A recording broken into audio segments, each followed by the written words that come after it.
오늘 이 시간에는 여러분과 함께 드리는 기쁨, 받는 즐거움이란 제목을 가지고 은혜를 나누겠습니다. 제가 한번 사회 여러 계층의 지도적인 인물들이 모인 가운데서 인생 토론을 벌린 적이 있었습니다. 여러 가지 수랑술래, 정치, 경제, 국제 정세 같은 것에 관해서 이야기를 하다가 거기에 모인 사람들이 저의 존재를 인정하고 또 인식했던지 인생 문제의 토론이 벌어지게 된 것입니다. 그래서 끄집어낸 대화가 인생이란 무엇인가 이와 같은 거창한 제목이었습니다. 사람들마다 자기 개인의 인생론을 펴놓습니다.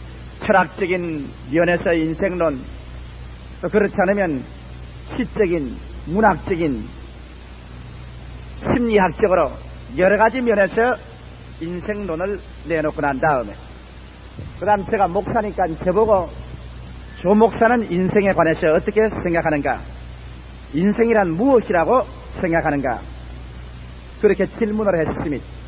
마치 저보고 그 전체 토론의 종결을 지어주기를 기대하는 것처럼 그렇게 물었습니다.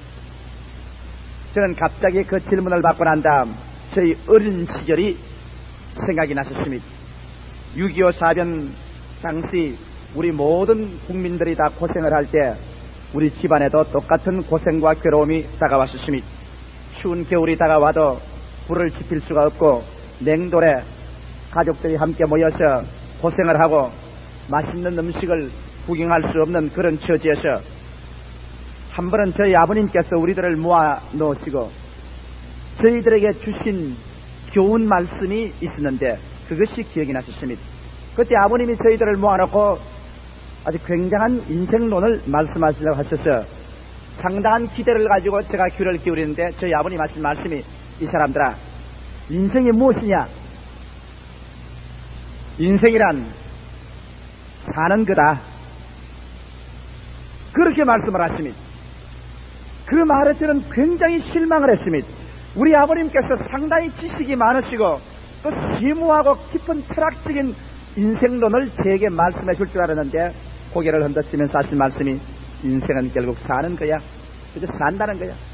나도 옛날에는 인생에 무슨 굉장히 뾰족한 것이 있고 짜릿한 무엇이 있는 줄 알고 저 산 너머에 가면 또 무엇이 있을 줄 알고 허덕에 가보니 또 저 산 너머에 가면 또 무엇이 있다고 하더라. 이런 식으로 인생을 살아왔는데 이제 살아보니 현재 못 살고 어려우니까 애비 원망을 할지 모르겠지만은 인생은 이러고 사는 거야. 하루하루 사는 동안에 얼마나 즐겁게 살았는가, 그것이 인생을 총결산 짓고 마는 것이지 무슨 인생에 색다른 뾰족한 것이 있다고 기대하지 말게나. 저는 그 말을 듣고 아주 실망을 했습니다. 그러고 난 다음 그때부터 하하, 우리 아버지는 나를 더 이상 교훈해 줄 수가 없다.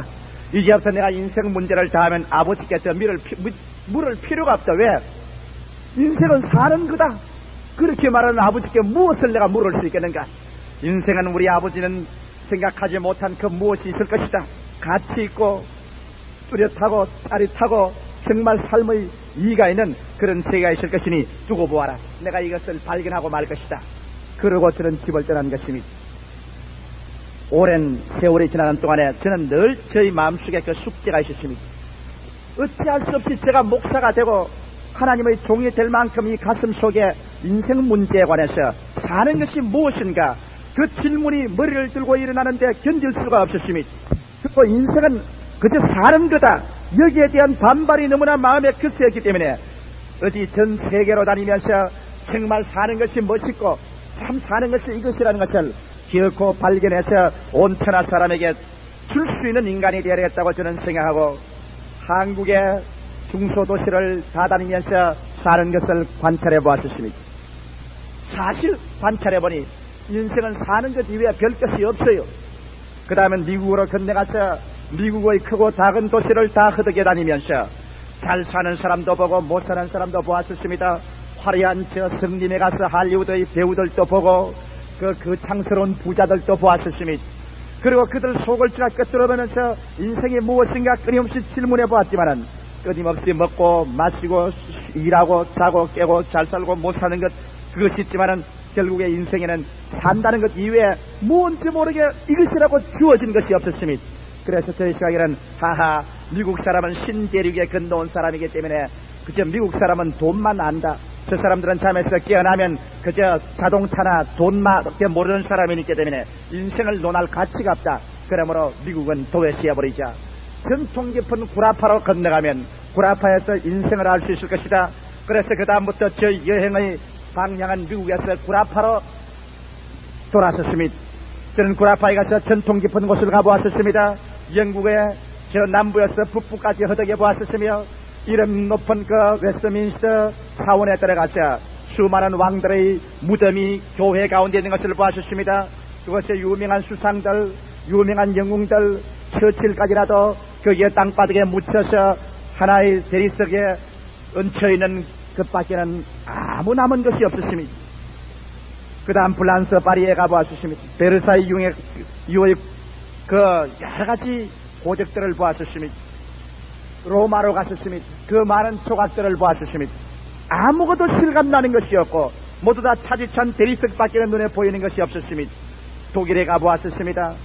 그들은 모두 다 경제 부흥을 하겠다고 혈안이 되어서 일하는 것을 제가 보았었습니다. 인생이 무엇이냐? 결국 사는 것이구만. 살다가 죽는 것이 인생이 아닌가.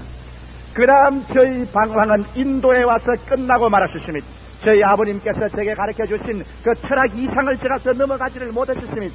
인도에 와서 봄베이나 칼가타의 거리에 피골이 상접한 수많은 군중들이 하루에 한 끼를 얻어먹지 못하고 그림자같이 허덕이면서 밤이 되면은 수많은 군상들이 그냥 길거리에서 들어누워 잠을 자는 것을 보았었습니다. 나를 안내하던 인도 사람이 하는 말이 조 목사님, 여기에 있는 대다수의 사람들이 길거리에서 태어나서 길거리에서 성장해서 길거리에서 살다가 길거리에서 죽는 사람들이요. 이 사람들은 집이 무엇인지 알지도 못하고 신발을 신어보지도 못해보고 길거리에서 살다가 죽는 사람들이요.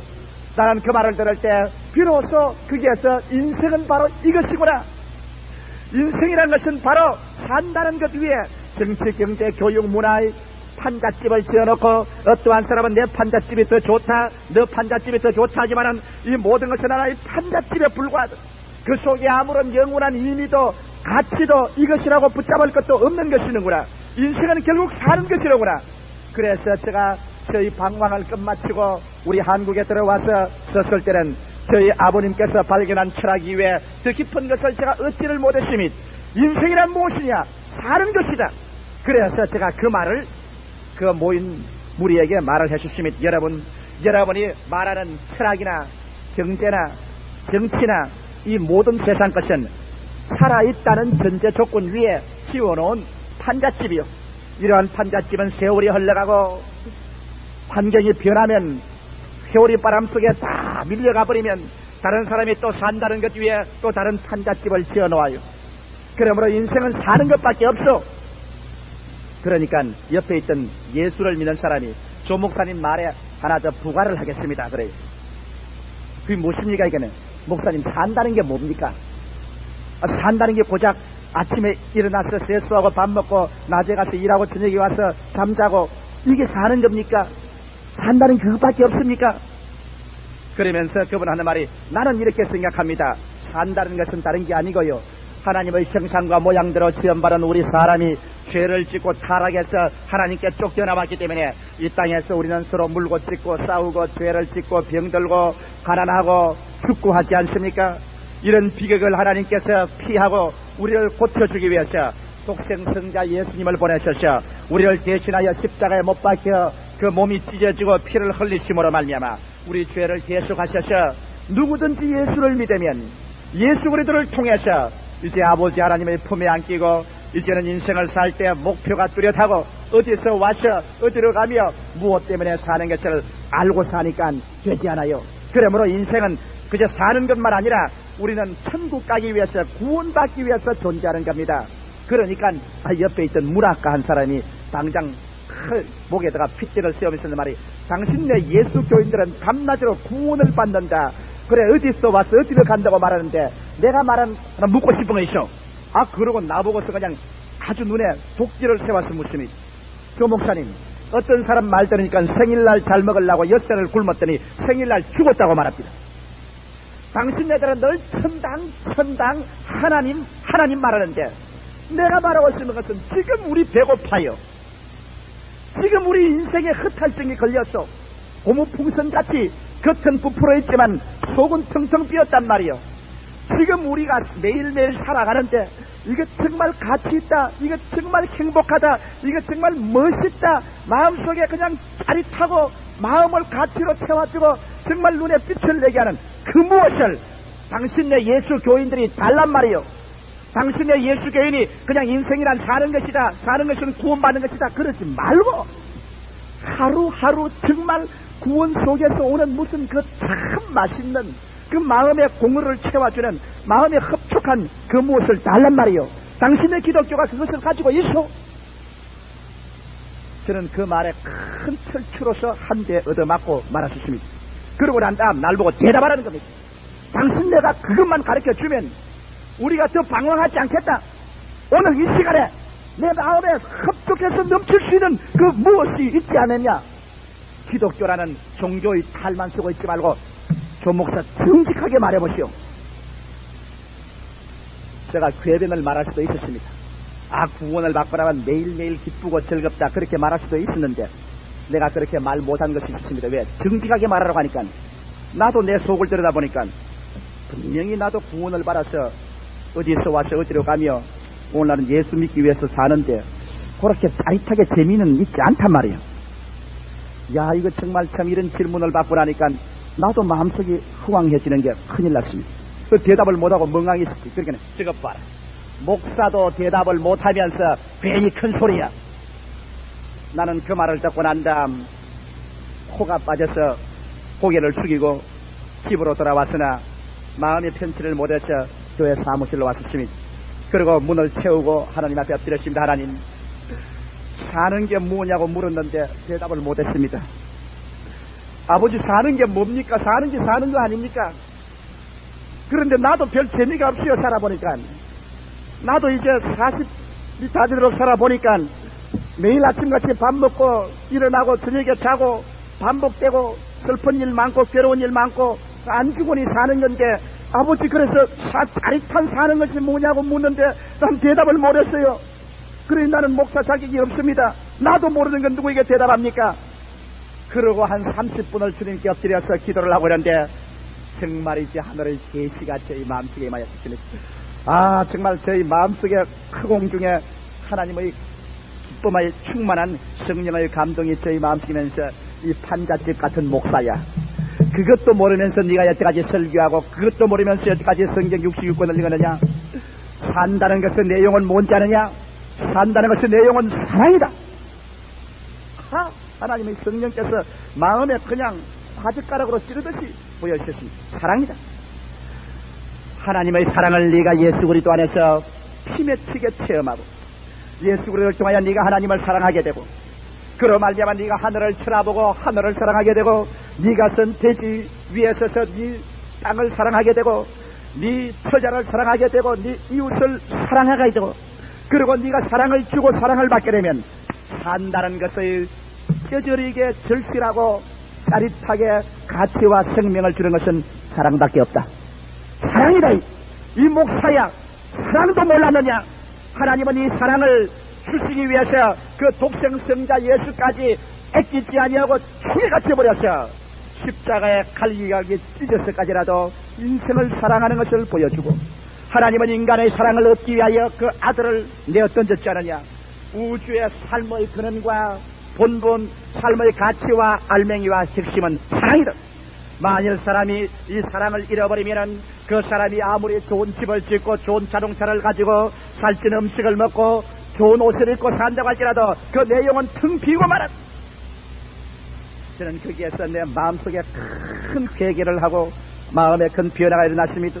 아닌 게 아니라 오늘날 세계에서 잘 산다는 일등 국민들이 보면은 좋은 집을 짓고 집에 들어가면 자동차가 2대 3대 있고 전기 냉장고에 전기 소재기에 모든 문명의 이기를 다 가지고 있으면서 밤이 늦도록 아버지는 술집과 바에서 술을 들이키고 엄마는 다른 파트너를 얻어서 춤추러 다니고 애들은 마리주아나를 핍고 그들에게는 오직 금속적인 인간의 관객밖에 없고 사랑은 식어지고 그들에게 즐거움은 없어지고 이 세상 사는 것이 점점 창막해져가고 있는 오늘날 세계 사살하는 수가 점점 더 많아져가고 있는 것을 제가 깨달았었습니다. 그래서 오늘날 인간이 산다는 인생이란 사는 것인데 참으로 사는 것은 뭐냐? 돈을 많이 벌고 그렇지 않으면 집을 좋은 것 짓고 자동차를 사고 행복한 환경을 준비한다고 해서 그것이 사는 것이 아닙니다. 이러한 것은 다 값질에 불과하고 판잣집에 불과한 것입니다. 우리의 사람의 마음속에 절실하고 뜨거운 사랑이 들어와서 우리 마음속에 사랑이 불타기 시작하면 판잣집을 지어놓고 난 다음 그 속에 가마니를 깔고 시럽죽을 먹는다고 할지라도 사랑의 뜨거움이 있으면 그 생명의 즐거움이 있습니다. 하늘을 쳐다보고 감사하고 내 대지를 밟고 쓰이는 이 땅을 감사하고 내 운명을 감사하고 사랑으로 받을 수 있고 내가 내 인생을 사랑하게 되면 내 이웃을 사랑하게 되면 비로소 마음속에 참 행복과 만족과 기쁨이 다가옵니다. 저는 이것을 체험하고 크게 회개하고 난 다음 그 다음 밖에 나와서 하나님께 감사하기 시작했습니다. 물론 옛날처럼 예수를 사랑하셨습니다. 그러나 예수 그리스도를 통한 하나님의 사랑이 우리에게 주시기 원하는 근본적인 것이지 구원 이전에 종교 이전에 하나님은 그리스도의 피 맺힌 사랑 하나님이 우리를 얼마나 사랑하는 것을 우리에게 알기를 원하시는 것을 깨닫고 예수로 말미암아 성령으로 인하여 사랑이 마음을 강권하기 시작했었으니 바울 선생이 말하는 것처럼 예수 그리스도의 사랑이 나를 강권하는도다. 그리스도의 사랑을 마음속에 바꿔보니 하늘이 아름다웠으니 이 대지가 아름다웠으니 그 다음 집에 들어가니까 내 처자가 얼마나 귀하고 내 운명이 사랑스러웠으니 그래서 동남풍아 부르라 서부풍아 부르라 가시밭아 다가오라. 나는 그리스도의 사랑으로 운명을 사랑하고 내 가슴이 안고 새로운 창조와 희망을 가지고 살겠다. 사랑이 마음속에 다가오자 흩갈증이 사라져버리고 말하셨으니 여러분 저는 오늘 추수감사절이기 때문에 이 설교를 하는 것은 아닙니다. 나는 이 설교를 하려고 작정을 하셨습니다. 그런데 교묘하게 추수감사절하고 같이 겸해진 것입니다. 저는 오늘 여러분에게 베다니아의 한 아름다운 가정으로 인도해 드리겠습니다. 사랑이 얼마나 한 가정을 변화시키고 그들에게 어떠한 생활의 단계를 가져왔는지 이것을 성서의 한 가족을 통하여 여러분에게 소개해 드리겠습니다. 베다니아의 한 가족이 있습니다. 베다니아는 예루살렘에서 한 오리쯤 가면 있는 조그마한 농촌입니다. 베다니아는 고요한 동네요. 별로 많은 집이 있지를 않습니다. 그들은 농사를 짓고 혹은 목축을 하면서 삽니다. 좀처럼 외딴 데 손님이 그것을 지나가지 않습니다. 대낮이면 닭이 우는 소리가 온 동네를 다 울립니다. 그러면 사람들은 밥 먹으러 집으로 돌아갑니다. 또 목축하는 목동들이 부는 피리 소리가 들리고 이방 사람이 오면 개가 짖으면 모든 집에서 사람들이 누가 왔나 밖으로 뛰어나와 봅니다. 이러한 베다니 촌에 한 집이 있었는데 지극히 불쌍하고 가련하고 침울한 집이 있으니 바로 나사로와 마리아와 마르다의 집인 것입니다. 아직까지 미성년자입니다. 장가도 들지 않은 오라버니에 시집갈 연령에 도달하지 못한 마르다와 마리아는 두 딸을 두고 부모가 세상을 떴었습니다. 부모에게 사랑을 받고 부모를 의지하고 부모만 바라보고 살던 그들에게 부모가 그들을 다 버리고 동시에 떠나버리고 이제 미성년이 된 오라버니 한 사람 밑에 마르다와 마리아 두 처녀만 그 집에 남게 되니 그들에게는 어두운 절망의 그림자가 뒤덮었습니다. 그들에게 사는 의미가 일체 사라져버리고 마는 것입니다. 먹는 것도 입는 것도 마시는 것도 자고 깨는 모든 것이 슬픔과 절망으로 꽉 들어차는 것입니다. 안방에 들어가도 어머니 아버지가 예의하고 나올 것만 같고 부엌에 들어가도 부엌 곁에 어머니의 죄치가 꽉 들어차 있어서 그냥 내 살찌기고 몸소리 나는 마음의 고독을 느꼈습니다. 정문에 걸어나가면 방금 어느 곳이나 아버지 어머니가 막 걸어 나올 것만 같고 그래서 이 세 남매는 눈물로서 밤을 지내고 눈물로서 깨어나고 탄식과 한숨 속에서 세월을 지났었습니다. 이러기 때문에 그 동리에서 베다니아의 이 한 가정은 소문이 났습니다. 웃음이 없는 집안, 노래가 없는 집안, 항상 침울한 집안, 가장 불쌍한 집안, 가장 불행한 사람들로서 소문이 난 것입니다. 그런데 갑자기 하루 그 집에 놀라운 변화의 역사가 일어나게 된 것입니다. 나사렛 예수께서 제자들을 데리시고 예루살렘으로 가시는 중에 베다니라는 동리를 지나게 된 것입니다. 갑자기 개들이 요란스럽게 짖고 사람들이 모여오며 예수께서 그 베다니의 어느 나무 그늘 밑에 앉아서서 쉬시다가 모여오는 사람들에게 복음 말씀을 전가할 때 마르다라는 처녀가 그것을 지나가다가 예수의 증가하는 말씀에 귀를 기울이고 앉아서 듣게 된 것입니다. 많은 동리 사람들이 들에서 혹은 집에서 이곳저곳에서 웅기중기 모여와서 앉아서 기다립니다. 예수님이 입을 열어서 말씀을 증가하는데 도대체 세상에 지금까지 도저히 그렇게 말하는 사람을 들어본 적이 없습니다. 또 그런 말을 들어본 적이 없습니다. 예수 입에서 나오는 말씀마다 무언지 모르게 마음의 폭풍우를 잠잠케 하고 그가모의 모든 것을 다 제껴버리고 뜨거운 하나님의 사랑의 태양이 이글이글 타오른다는 그런 말씀을 하셨습니다. 예수의 말씀을 하고 예수의 눈과 마르다의 눈이 받으실 때 마르다의 가슴 속에 불이 타오르기 시작하는 것입니다.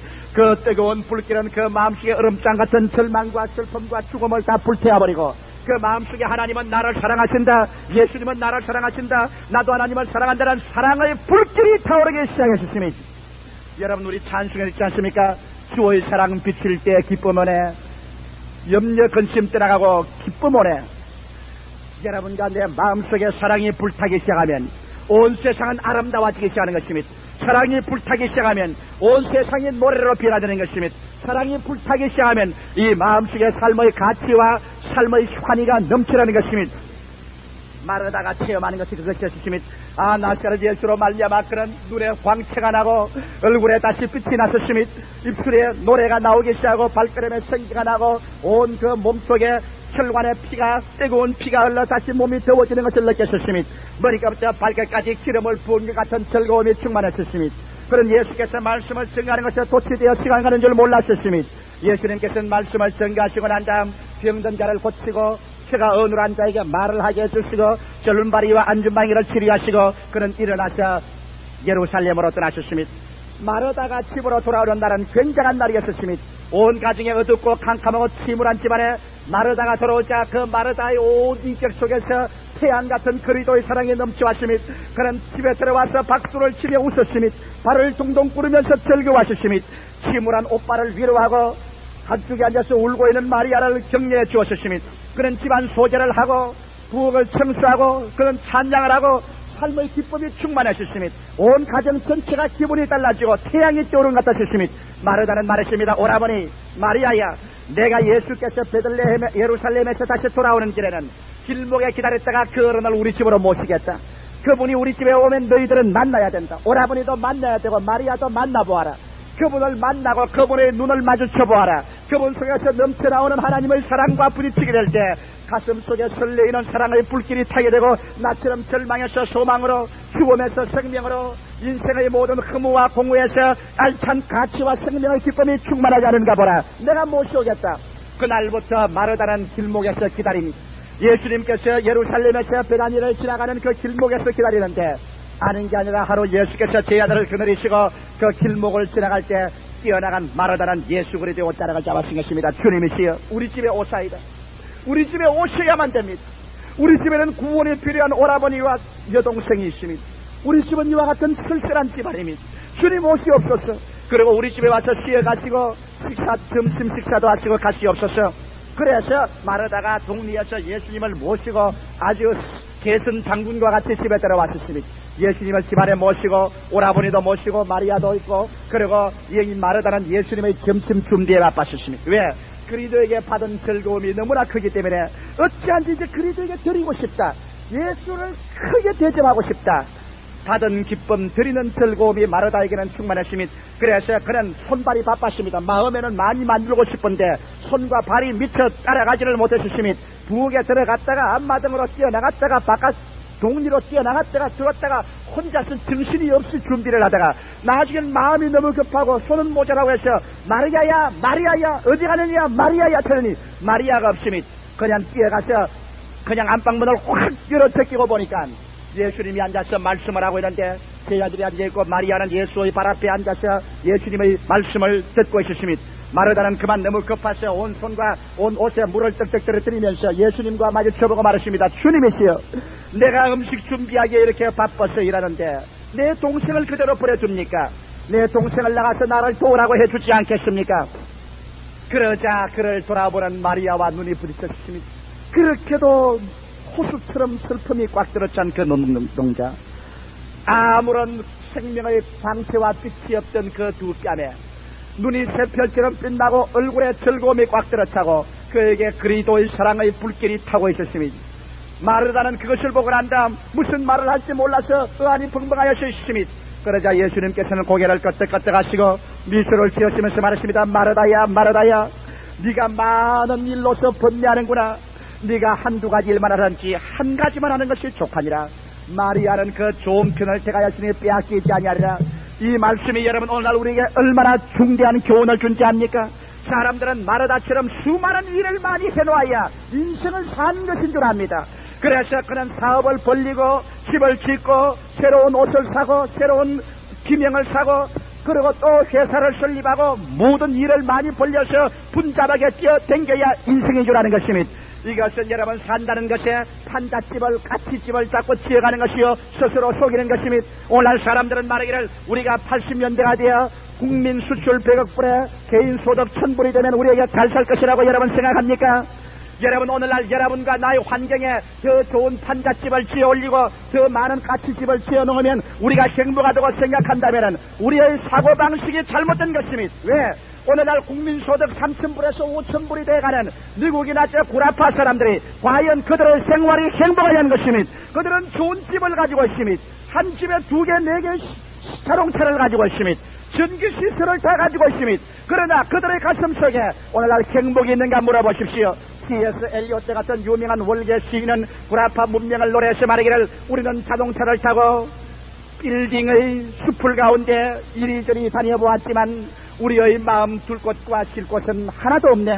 유명한 소설가 해밍웨이 같은 사람은 집도 있고 명예도 있고 노벨상도 받았고 돈도 있고 모든 것이 다 있지만 그런 인생의 허물을 견디다 못해 쓰라린 마음을 도저히 감당할 수 없어 사냥총으로 자기 머리에 대고 방아쇠를 땡겨 그는 자살해버리고 말한 것입니다. 오늘날 물질적인 환경이 사람들에게 사는 의미를 줄 수 있다면 오늘날 미국이나 구라파 사람들은 사는 의미와 가치로 충만할 것인데 왜 더 많은 히피가 생기며 더 많이 성적으로 부패하고 타락하며 날이 갈수록 더 많은 술주정뱅이가 불란서의 세력 강변에 소득이 증대되고 환경이 좋아진다고 인간의 삶이 있는 것이 아닙니다. 마르다야, 마르다야, 마르다야, 네가 많은 일로 번뇌하는구나. 일이 많으면 번뇌가 많고 괴로움이 많습니다. 그러나 한두 가지 하면 하는지 한 가지만 하라. 마리아는 제일 좋은 것을 택했다. 마리아는 더 많은 음식을 만들지는 않았을지 모릅니다. 마리아는 그렇게 앉아있다가 그날 점심을 굶을지 모르겠습니다. 마리아는 그가 많은 음식을 했다는 칭찬을 못 받을지 모릅니다. 그러나 마리아는 예수 그리스도를 만남으로 말미암아 그 가슴 속에 사랑의 불이 타기지 않은 것입니다. 할렐루야. 사랑의 불길. 제3의 불은 원자로를 제3의 불이라고 한다면 이 사랑의 불은 영원의 불인 것입니다. 우리의 가슴 속에 예수 그리스도의 피 흘린 손길이 임하여 우리의 죄를 옮겨내고 우리 죄를 짓고 불의하고 추악하고 버림을 받아야 마땅할 우리들이 죄 있는 그대로 못난 그대로 빈손들 그대로 주님 앞에 나왔었을 때 예수께서 십자가에서 손을 내밀어 수고하고 무거운 짐진 자여 내게로 오라. 내가 너희를 편히 쉬게 하리라. 우리를 있는 그대로 용납해서 구원하시고 하나님의 자녀로 만드시고 성령으로 말미암아 하나님의 사랑을 우리 가슴 속에 부어주실 때 그래서 우리가 하나님을 사랑하고 우리가 하나님의 뜨거운 사랑이 우리 가슴을 부여잡을 때 그래서 마리아와 같이 한 가지 일 하나님 앞에서 사랑을 얻는 일 이 사랑을 체험하고 난 다음에 그는 인생의 의미를 깨닫게 되는 것입니다. 하루하루의 사는 것이 뜨거워집니다. 삶이 즐겁습니다. 보리밥을 먹어도 하루 한 끼만 먹어도 그는 사는 것이 즐겁습니다. 하늘이 내 하늘 같습니다. 땅이 내 땅 같습니다. 우주가 다 내 것 같습니다. 내 마음속에 즐거움이 있습니다. 오늘날 여러분 참된 행복은 80년대 국민소득 1000불이 되어야 행복이 오는 것이 아니라 이 시간에 여러분께서 나사렛 예수 그리스도 안에서 나타나신 하나님의 사랑을 체험하는 길이 행복을 얻는 길이 되는 것입니다. 그리스도를 아는 것 아닙니다. 종교를 얻는 것이 아닙니다. 교회에 왔다 갔다 형식적으로 하는 것이 아닙니다. 예수 그리스도와 부딪혀서 여러분의 심령을 녹여버리는 그리스도의 사랑이 산다는 그 내용이 되어질 때 그때부터 여러분의 삶은 노래가 됩니다. 그때부터 여러분의 삶은 가치로 충만하게 된 것입니다. 마리아는 이것을 발견했었습니다. 나사로는 이것을 발견했었습니다. 그래서 그 가정은 그리스도를 모신 잔치의 가정이 되었습니다. 슬픔은 변하여 기쁨이 되고 절망은 변하여 소망이 되었습니다. 얼마 있잖아요. 온 동리에서 그 집은 예수의 집으로 소문났습니다. 예수님은 가고 오시는 길에 베다니의 집에 들려서 쉬고 가셨으니 그 가족에는 기쁨이 충만하고 하나님의 은혜가 넘쳤었으니 마리아와 마르다와 나사로의 얼굴에는 항상 하나님의 영광과 그 기쁨이 넘치고 그들이 하루하루 사는 생활은 남보다 유족지는 못했으니 부모도 없는 미성년자들이 그들이 무슨 돈이 많겠습니까? 재산이 있겠습니까? 겨우겨우 끼니를 이어가는 것밖에 없지만은 그들의 마음속에 산다는 기쁨이 넘쳤습니다. 야, 사는 것은 멋있다. 살아있다는 것은 정말 근사하다. 세상에 태어났다는 것이 얼마나 좋은지 모르겠다. 돌이나 나무처럼 아무 것도 모르고 있지 않고 인간으로 태어나서 사랑을 깨닫게 됐다는 것, 이 얼마나 멋있는 일인가. 이야, 참 즐겁다. 그들의 마음속에 즐거움이 충만했었습니다. 그러나 이 사랑은 시련을 겪어야 됩니다. 두 번째로 여러분, 사랑의 시련에 관해서 발견된 사랑은 반드시 시련을 겪어야 되는 것입니다. 사랑은 온실 속에 핀 꽃은 아닌 것입니다. 우리가 사랑을 발견하고 난 다음 그 사랑에 취해서 살 때 그 사랑의 불길을 끌려고 하는 시련은 다가오는 것입니다. 폭풍우가 다가오는 것입니다. 폭우가 다가옵니다. 어려운 환경이 다가옵니다. 사랑을 문질러버리고 우리를 사랑에서 떼버리려고 합니다. 그러나 여러분, 사랑을 굳세게 붙잡는 믿음이 우리 마음속에 있어야만 되는 것입니다. 눈에는 아무 증거 안 들지라도, 귀에는 아무 소리 안 들리고, 손에는 잡히는 것 없고, 내 앞길 칠흑같이 어두워도 나는 예수가 눈에 안 보여도 예수님은 지금 나를 사랑하고 있는 것을 나는 안다는 그 믿음이 필요한 것입니다. 수많은 유대인들을 불태워 죽인 악명 높은 강제노동 강제수용소, 그 강제수용소의 벽에다가 아무렇게나 갈겨놓은 사형당한 유대인의 글이 있습니다. 그 유대인의 글에 보면은 이런 말이 있습니다.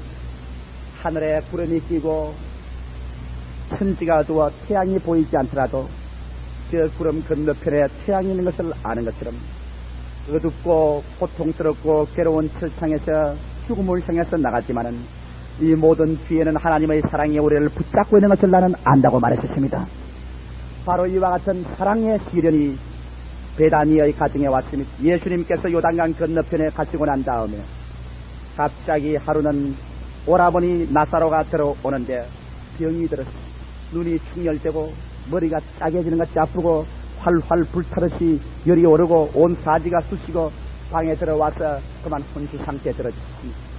아, 어린 마리아와 마르다 두 사람은 오라버니를 살려보겠다고 물을 길러다가 찬물 찜질을 해주고 사지를 만져주고 온가지를 해도 큰일 났습니다. 마르다는 긴급하게 편지를 썼습니다. 예수님이 쓰여 당신의 사랑하는 자가 병들었습니다. 빨리 와서 도와주십시오. 그래서 일꾼을 시켜서 그 편지를 가지고 빨리 예수께로 뛰어보내셨습니다.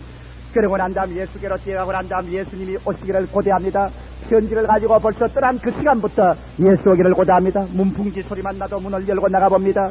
동구 밖에 개 짖는 소리가 나면 뛰어나가서 대문 밖에 와서 살펴봅니다. 초저녁이 지나고 한밤중이 지나고 오라버니의 병세는 거세어지고 새벽이 여삼추같이 기다렸습니다. 아, 그래도 오겠다는 예수의 발자취는 아무리 해도 들리지 아니하고 나중에 새벽경이 되자 오라버니는 마지막 숨을 모아쓰시고 그만 세상을 떠나버리고 말하신 것입니다. 그 가정에 절망이 다가왔습니다. 또다시 먹구름이 덮어졌습니다. 예수는 구말리 당신의 있습니다. 예수님은 이미 그들에게 과거의 존재에 불과합니다. 그들은 다시 한번 사랑에 대한 회의가 왔습니다. 예수님은 정말 우리를 사랑하는가? 우리를 사랑한다면 왜 예수님은 이 절망적인 상황에 나타나지 않는가? 예수님은 우리를 버렸다. 우리는 사랑을 받지 못하고 있다. 사랑의 줄을 잊어버리자 말자. 마리아와 마르다는 전보다 더 비참하게 된 것입니다.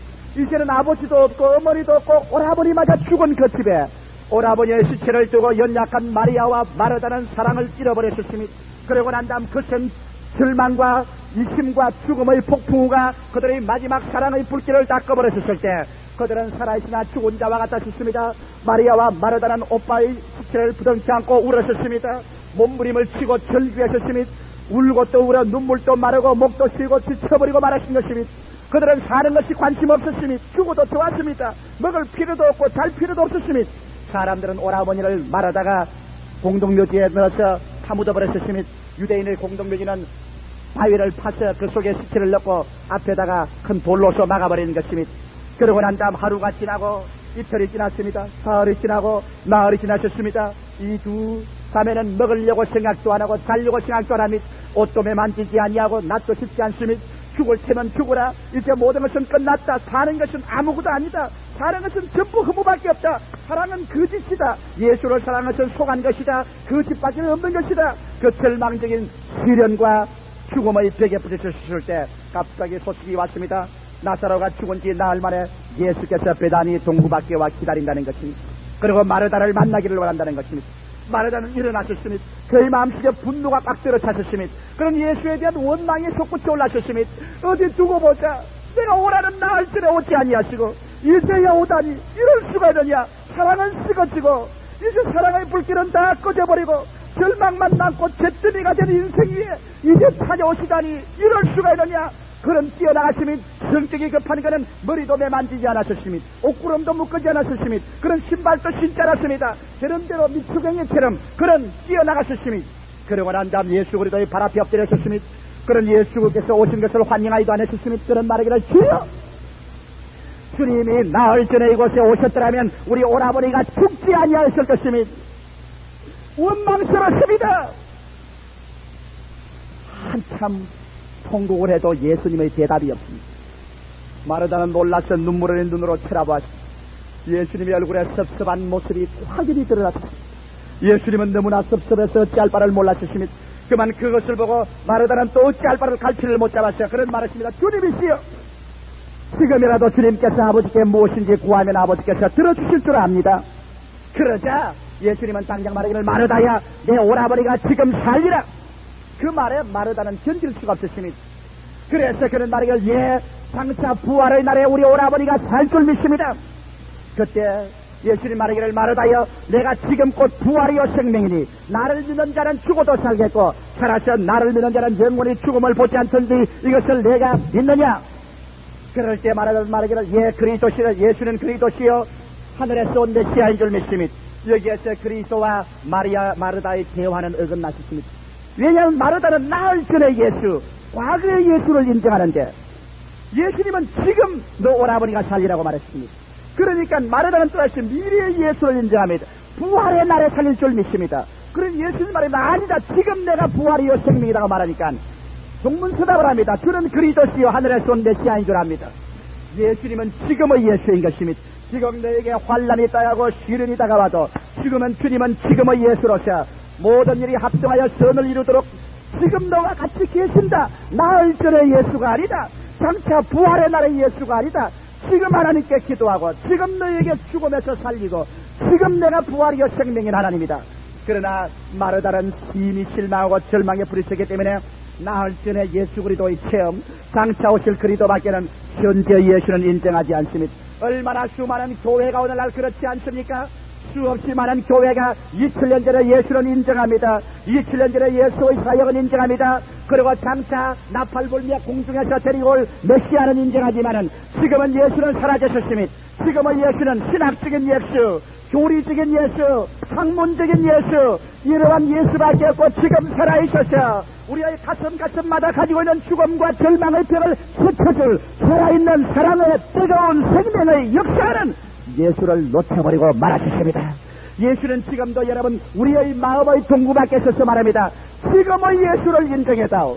예수는 나흘 전의 예수가 아니라, 예수는 장차 부활에 오실 예수가 아니라 예수는 지금 있는 예수야. 지금 내 오라버니가 살리라. 지금 내 마음의 문제가 해결되리라. 지금 내 죄가 용서함 받으리라. 지금 내가 치료함을 받으리라. 지금 내가 응답을 얻으리라. 주님은 지금의 예수를 인정해달라고 하나. 수없이 많은 실망한 사람들은 마르다처럼 주여 나흘 전에 예수를 인정합니다. 주님 그렇지 않으면 부활의 날에 오실 예수님을 인정합니다. 지금은 나는 인정할 수 없어요. 사랑은 시련의 도전을 받습니다. 사랑은 여러분 과거의 사랑은 소용없습니다. 미래의 사랑도 소용이 없습니다. 우리가 필요한 사랑은 지금입니다. 언제나 사랑은 현재 분사입니다. 현재 내가 사랑받고 현재 사랑하는 것이요, 그리스도는 사랑이기 때문에 그런 지금의 그리스도인 것입니다. 예수 그리스도는 어제나 오늘이나 영원토록 동일하시느니라. 믿으시면 아멘 하십시다. 그는 지금 우리에게 말합니다. 내가 여기 있나니라. 나는 지금을 사랑하는 것이라. 하나님을 사랑하는 자, 곧 그 뜻대로 부르심을 입은 자들에게는 모든 것이 합력하여 선을 이루느니라. 그러나 마르다는 그하고 말합니다. 우리 오라버니가 죽었는데 여기에 주의 사랑을 내가 어디서 본단 말입니다. 현재 예수를 믿었다면 죽는 것도 사는 것도 예수의 사랑의 조화요, 예수께서 우리에게 그 사랑으로 더 유익하게 해주려고 하는 것을 믿어야 될 것인데, 사랑은 폭풍우를 받아 믿음으로 극복하여 시련을 이겨야 그 사랑이 참사랑이 됩니다. 그래서 마르다는 낙제를 했으니 예수님께서 너는 돌아가거라, 그러나 내 말을 받아들은 마리아가 나를 인정해 줄 것이니 마리아를 보내라. 마리아야, 선생이 너를 찾았습니다. 마리아가 일어났습니다. 성격이 차분한 마리아는 머리를 곱게 감추리고 옷구름을 메고 정하게 메고 신발을 신고 예수 앞에 얌전히 나갔습니다. 그는 예수 앞에 몸을 던지다시피 그 발에 엎드려졌습니다. 그리고 그는 흐느껴 울면서 그가 하는 말은 똑같은 말이었습니다. 주여, 나흘 전에 주님이 계셨지만 내 오라버니가 죽지 아니하였을 것을. 그만 그 말에 예수님 마음이 통분하고 민망스러웠습니다. 이렇게도 나를 믿는 사람들이 과거의 예수, 미래의 예수만 알지 현재 폭풍만 다가오면 현재 사랑하는 예수는 다 꺼져버리고 말다니 이럴 수가 어디 있느냐. 좋을 때만 예수가 살아있고 어려울 때는 예수의 사랑이 사라진단 말이냐. 그래서 예수께서 말했습니다. 분노하시고 주님께서 나사로가 어디 있느냐. 무덤에 묻었으니 그리로 가자. 수많은 유대인들이 뒤에 따라오면서 말합니다. 하하, 장님의 눈을 뜨게 앉아가 나사로를 죽지 않게 못했는가. 이 조소의 말을 듣고 난 다음 예수님이 원통하고 또 그 다음 두 마리아와 마르다가 몸부림치며 우는 것을 보니 너무 가련하고 불쌍해서 예수님이 민망히 여기시고 통분히 여기사 성경에 보면 예수님이 우셨습니다. 오늘날 또 얼마나 많은 교회 문간에서 예수님이 우시고 계신지 압니까? 얼마나 많은 여러분 성도들이 예수님을 대문 밖에 세워놓고 울리시고 있는지 압니까?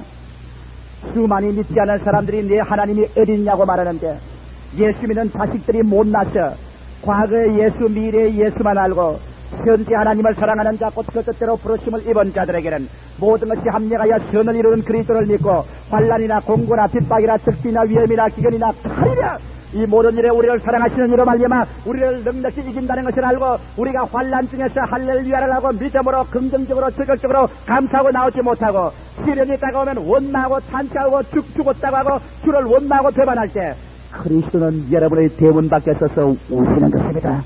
오늘날 또 수없이 많은 교회 문에서 수없이 많은 성도의 가슴 밖에서 예수님은 눈물을 흘리시고 통분히 느끼시는 것이 있습니다. 오늘 만일 이 3부 예배 예수를 울리신 분이 있다면 얼마 동안이나 여러분은 예수를 여러분 문 밖에서 눈물을 흘리게 하시겠습니까? 나는 여러분께서 돌이켜 회개하고 지금 어떠한 역경이 다가오더라도 눈에는 아무 증거 안 보이고 귀에는 아무 소리 안 들리고 손에는 잡히는 것 없고 내 앞을 치르게 쳐도올지라도 피 흘린 예수의 사랑은 지금도 떠나지 않고 모든 일이 합동하여 선을 이루도록 역사하는 그리스도인 것을 알고 믿게 되시기를 주의 이름으로 축원합니다. 그리스도는 나사로의 무덤가에 가셨습니다. 그리고 난 다음에 울고 있는 마리아와 마르다를 보고 마리아와 마르다여 무덤에 돌을 옮겨 놓아라. 이거 정말 기막힌 명령입니다. 마리아와 마르다가 예수를 쳐다보고 말했습니다. 주님, 죽은 지 나흘이 되면 썩은 냄새가 납니다. 이걸 옮겨 놓을 수 있나요? 많은 유대인들이 모여서서 고개를 끄덕였습니다. 그렇다, 썩은 냄새가 난다. 그 미치겠이 같이 그 돌을 옮겨 놓다니. 그래서 마리아와 마르다는 예수를 쳐다보고 말했습니다. 주님, 그럴 수가 없습니다. 썩어서 지금 냄새가 나는데 이 돌을 옮겨 놓으면 우리 보고 미쳤다고 합니다. 옮겨 놓을 수가 없습니다. 그러자 갑자기 예수님의 눈은 분노해서 불타게 됩니다. 예수님의 눈이 이걸 불타고 온몸이 긴장되고 주님께서 부들부들 뜨지만 층층 병력 같은 호령으로 말하여 내가 내게 말하니 네가 믿으면 하나님의 영광을 부러워주느냐. 연약한 마리아와 마르다는 그 가운데 섰습니다. 예수님은 층층병력같이 믿으면 영광을 부르라고 호령을 하는데 이게 수많은 유대인들은 말합니다. 마르다야, 그러지 마라. 널 미쳤다고 할 것이다. 세상에 죽은 지 나흘 동안 냄새가 나는 사람이 살아나다니 그럴 수가 없다. 이성적으로 생각해보아라. 경험적으로 생각해봐라. 너는 완전히 예수 미치광이가 되는 거다. 못해. 여기에서 마리아와 마르다는 주의 말씀을 믿음으로 따를 것이냐, 많은 불신자들의 조수하는 그들에게 항복할 것입니다. 자기의 이성과 인간 경험으로 굴복할 것이냐, 하나님께서 여러 제껴라는 그 명령에 순종할 것이냐. 우리 하나님께서는 여러분이 믿음으로 한 발자국을 옮겨놓기 전에는 역사하지 않습니다. 성경은 말씀하기를 내 믿음대로 될지라고 말하는 것입니다. 먼저 여러분이 불신앙의 돌을 옮겨놓아야 됩니다. 먼저 죽음의 문을 믿음으로 말미암아 옮겨놓으면 그 다음 주님이 책임져 주시는 것입니다. 그러나 처음의 돌은 여러분 자신이 옮겨야 되는 것입니다. 왜? 지금 예수님이 사랑하고 있다는 것을 믿고서 옮겨놓아야 되는 것입니다. 나흘 전에 예수를 믿으면 그 돌을 굴려놓지 못할 것입니다. 부활의 날에 예수님이 살아올 것이라는 것을 믿으면 그 돌을 못 옮겨놓을 것입니다. 그러나 예수는 마리다와 마르다에게 지금 예수의 사랑은 변치 않았다. 지금도 변치 않다. 나흘 전이 아니야. 부활이 아니라 지금이다. 믿음으로 환경을 극복하라. 돌을 옮겨놓아라. 그 돌을 옮겨놓는 데는 예수님도 도와줄 수 없습니다. 예, 믿음은 우리가 행함이 없는 믿음은 죽은 믿음입니다. 내가 돌을 옮겨놓아야 합니다. 불신자들은 여러분 도와주지 않습니다. 여러분을 미쳤다고 예수 미치경이라고 욕을 할 것입니다. 마리아와 마르다는 이것이냐 저것이냐, 하늘을 택할 것이냐 땅을 택할 것이냐, 예수를 택할 것이냐 독립 사람을 택할 것이냐. 그런 그 순간적인 격렬한 폭풍우를 통해서 살아도 주를 위하여 죽어도 주를 위하여 주여 믿습니다. 믿음으로 말미암아 지금도 예수님은 살아서 나를 사랑하는 것을 믿습니다. 예수 편에 주사위를 던지고 그리스도를 믿는 것으로 그들의 운명을 던졌습니다. 그들 두 처녀는 무덤가에 갔습니다. 모든 유대인들은 비웃었습니다. 마르다여 어찌 그런 일을 하는가. 제껴버렸습니다. 나흘 동안 굶주리고 나흘 동안 잠 못 자고 나흘 동안 허덕인 두 소녀가 무슨 힘이 있겠습니까? 둘이가 바위를 잡고 매달려 놓은 바위에 댕그렁 매달립니다. 둘이가 그 바위를 잡고 매달리며 밀어제끼려고 합니다. 예수님도 도와주지 않습니다. 왜? 행함이 없는 믿음은 죽은 믿음입니다. 처음 불신앙의 돌을 옮겨놓기 전에는 그리스도가 도와줄 수 없습니다. 불신자들은 도와주지 않습니다. 불신자들은 뒤에 서서 마리아와 마르다를 미쳤다고 손가락질하고 있습니다. 이 두 처녀가 매달렸습니다. 그들은 울면서 눈물 범벅이 되어서 그 돌을 잡아 당깁니다. 몇 분이나 엉덩방아를 찢고 뒤를 넘어졌습니다. 부드러운 손에 가죽이 벗겨서 피가 납니다. 돌이 잘못 굴러서 발등을 찍어서 발등에 피가 납니다. 그래도 예수님은 도와주지 않습니다. 그래도 불신자는 도와주지 않습니다. 돌은 우리가 굴려놓아야 되는 것입니다. 불신앙의 돌, 시련의 돌에 믿습니다. 한 발자국은 우리가 옮겨놓아야 되는 것입니다. 그들은 매달려서 얼마나 시간이 걸리는지 모릅니다. 나중에는 온 몸이 땀과 눈물의 범벅이 되고 피투성이가 되어서 겪고 그들이 뒹구름하고 물러나자 썩은 냄새가 공기와 함께 확 다가왔었습니다. 그럴 때 눈 깜짝할 사이에 예수님이 마르다 마리아를 제껴놓고 난 다음 그 앞에 책임지고 무덤 앞에 예수님이 있었습니다. 여러분이 믿음의 한 발자국을 옮겨놓으면 그 다음 책임은 그님이 져주시는 것입니다. 그는 어제나 오늘이나 영원토록 동일하십니다. 그는 그 무덤 안에 서서 앞에서 하나님께 말했습니다. 하나님 아버지여 감사합니다. 내가 이 기도를 하는 것은 하나님께서 항상 살아계시고 항상 제 기도에 응답해 주시고 내가 하나님의 아들인 것과 하나님이 살아계신 것을 나타내기 위함입니다. 나사로야 나오라!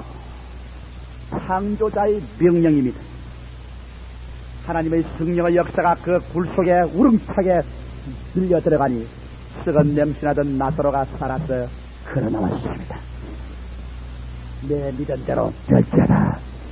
나사로가 나왔습니다. 예수는 나을 때는 예수가 아니요, 예수는 부활할 때 예수가 아닙니다. 예수는 또다시 지금의 예수입니다. 나사로를 가운데 두고 마리아와 마르다가 섰을 때 그들의 마음에 사랑은 회복되고 사랑의 불길은 또다시 타기 시작하고 그 처절한 절망과 삶의 허무가 다시 생명의 가치와 불꽃으로 튀기 시작한 것입니다.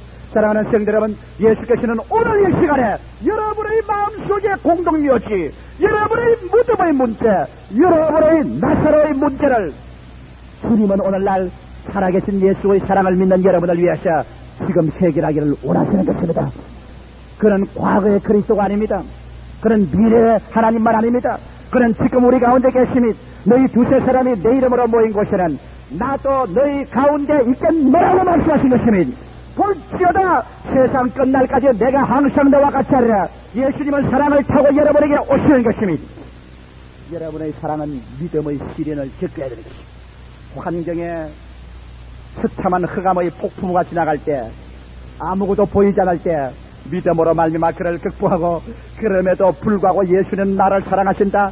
그리고 나는 예수를 사랑한다. 이 사랑은 현재 분사로 현재 예수는 나를 사랑한다는 것을 붙잡아야 되는 것이며 이러한 사랑을 갖게 되시기를 주의 이름으로 축원합니다. 세 번째로 이 베다니의 가정에는 이제 사랑의 완성의 기간이 왔습니다. 사랑을 발견하고 사랑의 시련을 믿음으로 극복한 그들에게는 사랑의 완성의 때가 온 것입니다. 예수님이 마지막 여행이 시작되었습니다. 주님은 먼 길을 걸으셔서 이제 베다니를 지나 예루살렘으로 죽으러 갑니다. 제사장들은 이미 예수를 잡기로 결심을 하고 로마 군인들과 유대 사람들이 연합해서 예수님을 잡아 십자가에 못 박여 죽이기로 결정을 내린 것입니다. 예수님이 걸어가는 발걸음은 이제 마지막 죽음의 경진입니다. 내가 가서 죽을 것을 알고 걸어가는 사람치고 그 마음속에 비애와 연민과 슬픔과 고통이 다가오지 않을 리가 없었습니다. 예수님도 인간의 육신을 쓰신지라 예수께서 죽음을 살갑게 느끼겠습니까? 그러나 예수님은 온 인류를 구원하기 위하여 주님께서는 성경에 보니 그 얼굴을 반석같이 굳히고 예루살렘을 향해서 걸어갑니다. 따라가는 제자들은 놀라고 무서워하고 제자들의 마음에는 희물함이 꽉 들어찼습니다. 마지막 예루살렘에 들어가기 전에 예수님이 들린 것은 바로 베다니의 집이었습니다. 베다니 마리아와 마르다의 집에 들어갔을 때 온 분위기는 무거웠습니다. 제자들은 두려워 떨고 울며 예수님의 얼굴은 굳어졌으며 예수님은 긴장 속에 있었습니다. 죽음의 그림자가 이미 그곳에 덮어졌습니다. 온 세상의 죄악을 다 짊어지고 간다는 무거운 짐이 예수의 어깨를 눌렀습니다. 예수님은 도움이 필요했습니다. 예수님이야말로 그때 도움이 필요했습니다만 아무도 예수를 도울 수가 없었습니다. 여러분, 하나님은 전능하시지만은 하나님이 한 가지 면에서 여러분의 도움이 필요한 것입니다. 이 뭔지 압니까? 다른 것은 하나님이 여러분의 도움을 필요하지 않습니다. 하나님은 모든 하늘과 땅과 세계와 만가지를 주님 마음대로 지었습니다. 그러나 한 가지 하나님 도움이 필요한 것이 있습니다. 하나님은 사랑을 하지 않고는 견디지 못하고 하나님은 사랑하지 않고는 견디지 못합니다. 사랑은 하나님이 만들어낼 수가 없습니다. 사랑은 여러분이 하나님을 사랑해 주셔야 되는 것입니다. 우리 하나님은 사랑의 곤줄인 분이신 것입니다. 이것만은 하나님이 어찌할 도리가 없습니다. 사람이 여러분 사랑 없이 산 줄 압니까? 나는 지금 내 책상에 월남에서 7년 동안 비행기 조종사로서의 응유되어 있던 그 사람의 연설을 적은 책을 가지고 있습니다. 제일 처음 월남 상공에서 월맹의 포탄에 맞아서 추락한 미국의 고급 장교입니다. 공군 대령인데 7년을 여러분 독방에 갖다 놓았습니다. 한 번은 넉 달을 주야로 어두운 방에 혼자 갖다 놓았습니다. 그가 하는 말이 배고픈 것도 참고 괴로운 것도 참고 모기가 무는 것도 참았습니다. 인간에게 가장 그리운 것이 사랑이요 대화다. 사람이 그리워 말 한마디 인간의 말이 그리워 죽을 때 그러다가 어찌하다가 미국 사람 한 사람이 지나가면서 한마디 말 그곳에는 아무도 필요 없다는 겁니다. 정치도 경제도 교육도 잘난 것도 못난 것도 아무것도 필요 없어. 사랑 한마디. 그래서 지나가면서 하나님이 너를 사랑한다 그 말 한마디 하고 지나가면은 그 소리 한번 듣고 나면 그 말 한마디를 가지고 일주일을 살아갈 수 있다는 겁니다. 사람 말 한마디만 듣고 나면 그 말을 가지고 일주일을 생계를 가지고 살 수 있다는 것입니다. 그가 말하기를 세상에 사람 그리운 것 대화와 사랑의 그리움 이 대화만 있으면 사람이 살지만 대화가 끊어지면 사람이 못 산다는 겁니다. 여러분 우리 하나님께서 무엇 때문에 독생자를 보낸지 압니까? 하나님께서는 여러분 만일 사랑하지 않으면 이 많은 자식을 원하지 않습니다. 그러나 하나님은 사랑을 부어주고 사랑받기를 원하기 때문에 사랑할 대상을 만듭니다.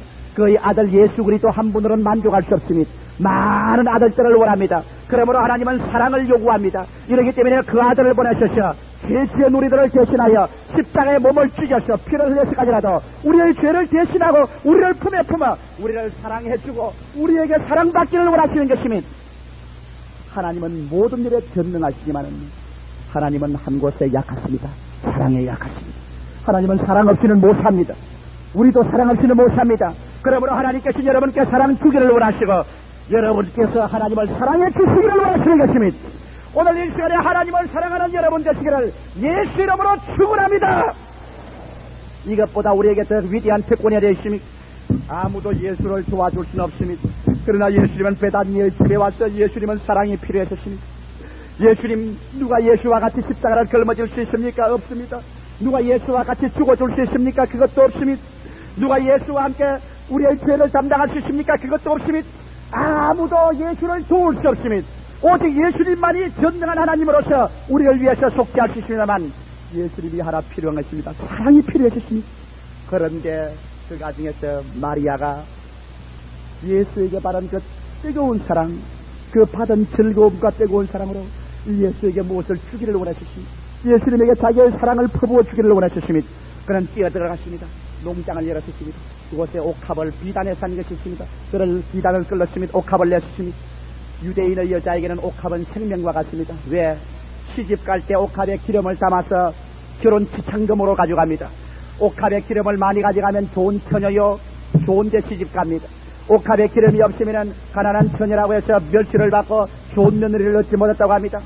처녀들이 그러므로 돈을 모아서 옥합에 기름을 부을 때마다 그들의 꿈은 거기에서 성장합니다. 그들은 옥합에 기름을 부을 때 자기를 맞아줄 행복한 훌륭한 남편을 바라봅니다. 옥합에 기름을 부을 때 자기들이 장차이를 아름다운 가정, 귀한 행복된 가정을 꿈꾸며 처녀의 꿈은 옥합과 기름과 함께 성장하는 것입니다. 여기에 마리아도 역시 옥합을 가지고 그게 기름을 부을 때마다 아름다운 자기의 미래를 꿈꾸며 찬란한 내일을 꿈꾸는 그였었습니다만 예수 그리스도에 대한 사랑이 그런 모든 것을 능가하고 말하십니다. 그런 그 옥합을 손에 들어주십니다. 그리고 예수님이 있는 방을 열고 들어가십니다. 모든 방 안에 공기가 침울한 그곳에 그런 옥합을 들고 가서 상모서리에 옥합을 들고 그대로 내려주십니다. 바삭하는 소리가 나더니 옥합이 깨어지십니다. 깨어져서 그 속에서 나더의 신랑 기름이 흐르는 그 기름 그대로 예수의 머리에 갖다 덮어 씌웠습니다. 그러고 난 다음 그 기름을, 나머지 기름은 예수의 발에다가 발랐습니다. 온 예수님의 머리에 기름이 얼굴로 넘쳐나고 온 발바닥에 기름, 그리고 산산적으로 깨어져진 그 옥합, 그 유리 사이에 마르다는 꿀을 앉았습니다. 여인에게 여러분 가장 중요한 것이 무엇입니까? 머리 아닙니까? 벌써 여인은 5, 6살 때부터 어린아이 때부터 소년 시절부터 벌써 머리를 이렇게 만지고 거울 앞에 앉아 있습니다. 여인이 머리를 잘 간수하면 아름답게 보이고 머리를 변화시키면 얼굴이 달라집니다. 그런 그에게 가장 중요한 그 머리를 쉽게 올려서 흩어졌습니다. 그러고 난 다음 그 머리로서 예수님의 발을 닦이잖아요. 머리가 산발이 됐습니다. 온 방 안에 나도 기름의 향기가 꽉 들어차셨습니다. 온 방 안에 기름이 다 소모되었습니다.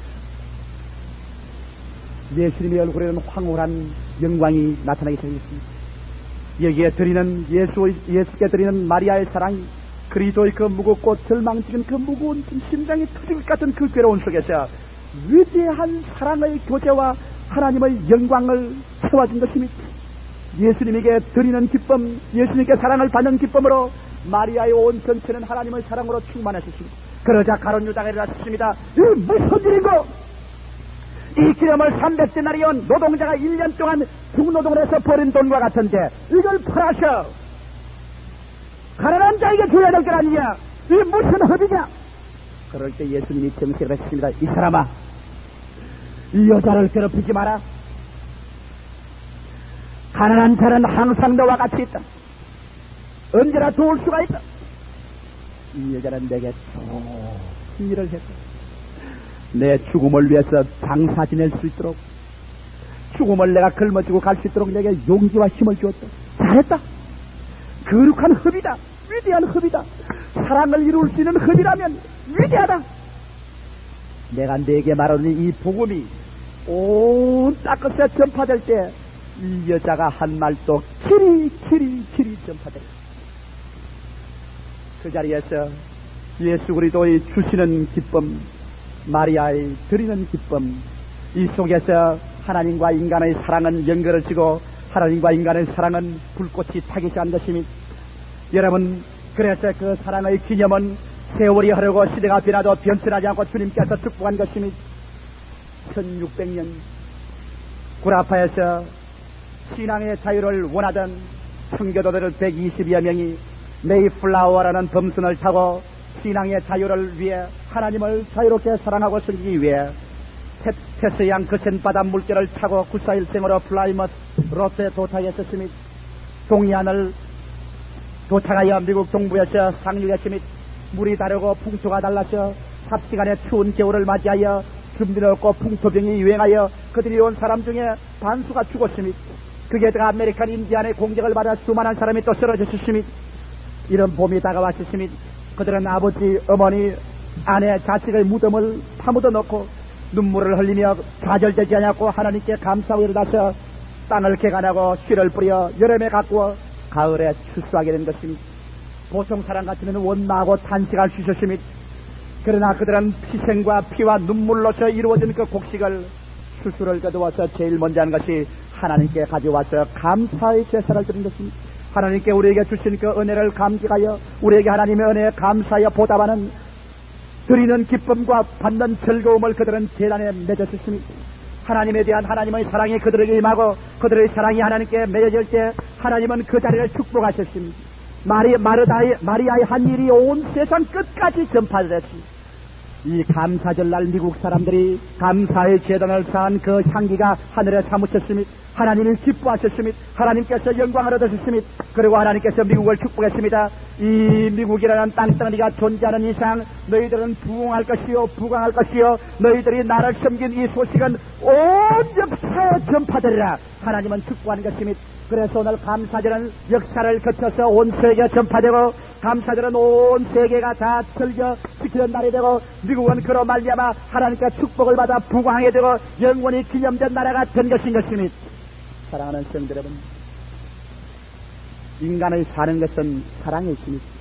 사랑은 하나님께 받는 사랑과 우리가 드리는 사랑이 합쳐질 때, 받는 기쁨, 드리는 즐거움이 합쳐질 때 사랑의 불꽃은 타고 사랑은 성장하고 우리의 생명은 충만하게 되는 것입니다.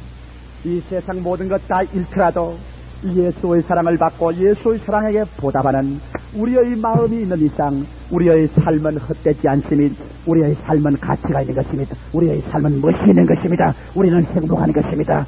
이 사랑을 받는 여러분 되시기를 주의 이름으로 축원합니다. 다 같이 기도드리십시오. 살아계신 아버지 하나님, 사랑은 일반 통로가 아닙니다. 드리는 기쁨과 받는 즐거움 속에 사랑이 자라나지 않사옵니까?